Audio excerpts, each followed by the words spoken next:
They found the letter next to his still body, folded, worn, soaked through with blood and rain. The envelope was marked only with his mother's name.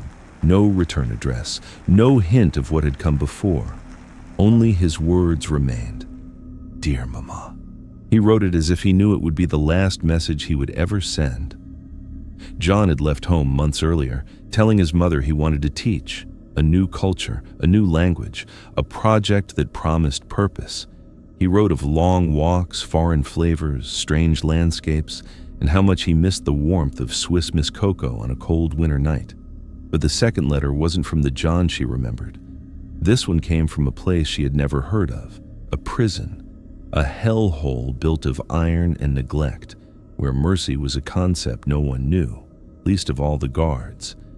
He told her not to be afraid, that the faith she raised him with lit every dark corner of that place. He tried to spread kindness when he could. He drew crosses in the sand for men who had never seen grace before. And sometimes, just sometimes, there were sparks. A guard softened. A prisoner paused. But then he confessed something deeper.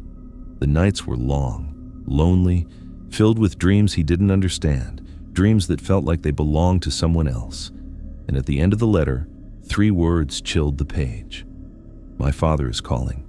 Mama read those words at the kitchen table. She read them and held the letter close, as if it was a lifeline, a prayer whispered into the wind. But then came the third note.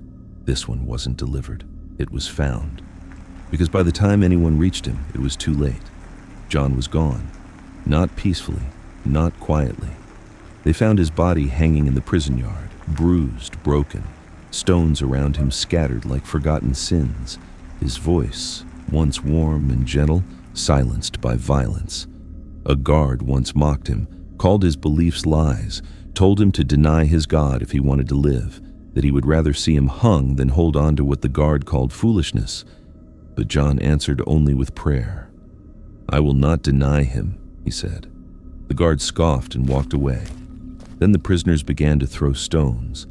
And when they stopped, John looked up with tears glistening in his eyes, still clinging to hope. Then they brought her out.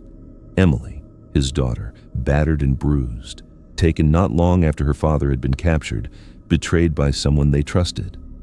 The guard pointed a gun and taunted him. "Where is your God now? Free her. Deny him." And in that moment, the world paused. Emily looked at her father with eyes full of trust, not fear, not resignation, trust. "That's all she needed," John said. "She's already free." The shot rang out. The world spun. Emily collapsed, and John whispered into the storm, "Yes, she is free." Rain fell like tears from the heavens, and the guard, the same one who had mocked him, stopped.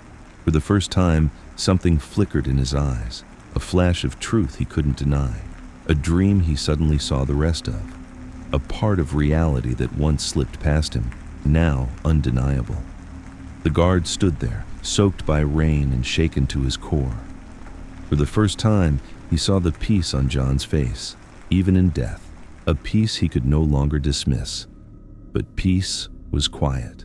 Peace was still. And peace, painful as it was real. Mama never got another letter, but she held on to the last pages he wrote, not because they were tragic, but because they showed what it means to stand in light when all around you is dark. John had walked into shadow and refused to fold. He had carried love into hatred, compassion into cruelty. And he did it not with fear, but with faith. That was his father's calling, the kind of calling no comfort can explain, no sermon can tame, no tragedy can erase. This was the story of a man who chose peace in battle, who chose forgiveness in pain. And in those final moments he was unafraid, because he knew something deeper than death. He knew love was stronger than loss. And in the end, love never dies.